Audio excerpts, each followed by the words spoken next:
We have so many tweets here, and people have been asking. But the one other question I'd like to take from our tweets here is someone asking about your ambition, that possibly you're likely to go for the next, into politics in the next dispensation.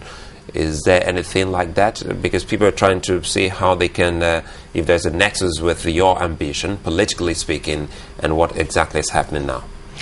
Well, I have actually always been in politics. I ran for the PDP tickets in Owerri zone in 2002, as far back as 2002.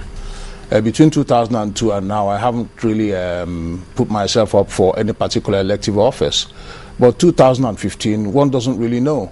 There is a very real possibility. I mean, PDP lost the state in 2011.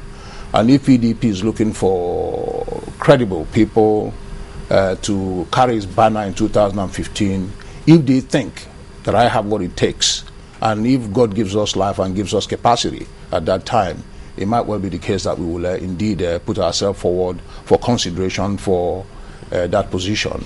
But really, it's about 2.5 years to go, and I think it's early days yet for us to start talking seriously about positions that we want to run for. I think what we are challenged with now is to deliver the dividends of democracy to the people, so that when 2015 comes, it would be an easy walkover. They would know that this is the party that's doing it, and these are the people that we can indeed entrust our votes with. You know, one of the things that you said a while ago was that, you know, since you got back from being minister, things haven't exactly been going as well as they should for your business.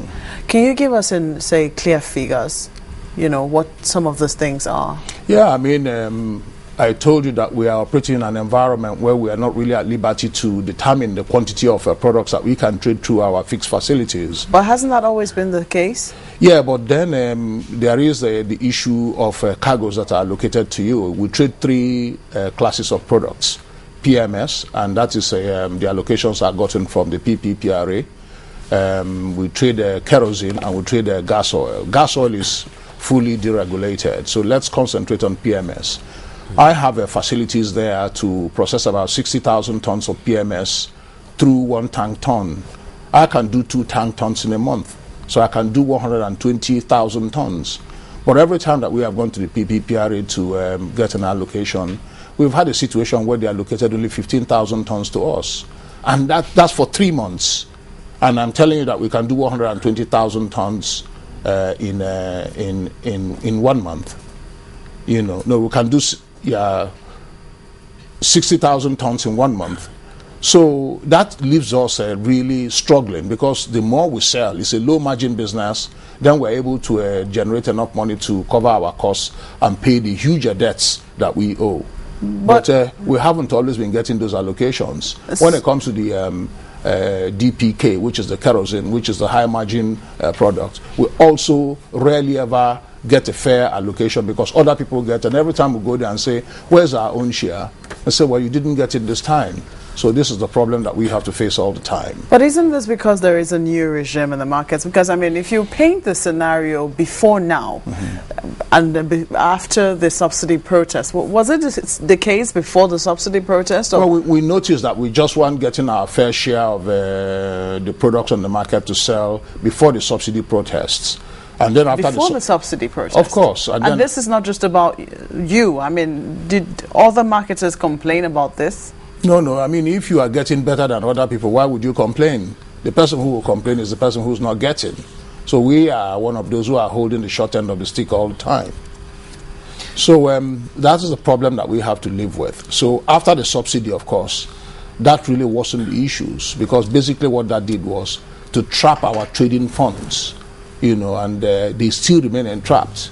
So I told you that we are owed about 8.5 billion by the pp.IV. Then add to that our long-term debt, which we carried over from about 2008, when there was a serious market downturn. The cost implications for us is that on an every month basis, we are down by 250 million naira, which we have to pay on top of the fixed cost that we are subject to. It's really a debilitating burden for us to carry. So before now, this business was most profitable. Well, that is the assumption that people make. It's really a very high-risk business. It isn't really one that is profitable all the time. There are ups and downs in the business. Sometimes you do make some profits, and sometimes you make huge losses.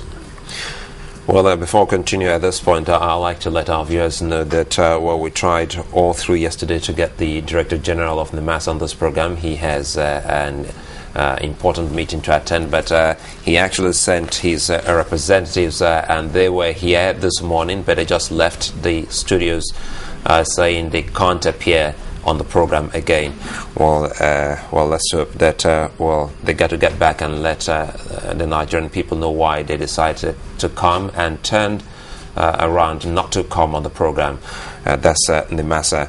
Well, actually, they were supposed to be represented by Captain Iliel Green Igbogi, the Chief Maritime Safety Officer of NIMASA. He was supposed to be here to represent the DG of NIMASA to talk about this particular issue. Well, quite frankly, we must talk about so many other matters here because now I have to go to some of the issues people have raised here on our Twitter page here because once pretty bad NIMASA has left, so they should have been the ones to answer this particular question, because people have been asking what exactly is NIMASA's task with people would want to know. Now, you mentioned Tom Polo. Is it the same Tom Polo that people know as the chief government? I suspect that it's the same man, yes. Okay. So he has his own secret outfit working to what? Are they into oil and gas as well? The way I understand it, he has a concession from government to provide security services in Nigeria's waterways. And I think that he interfaces with NIMASA to get this job done.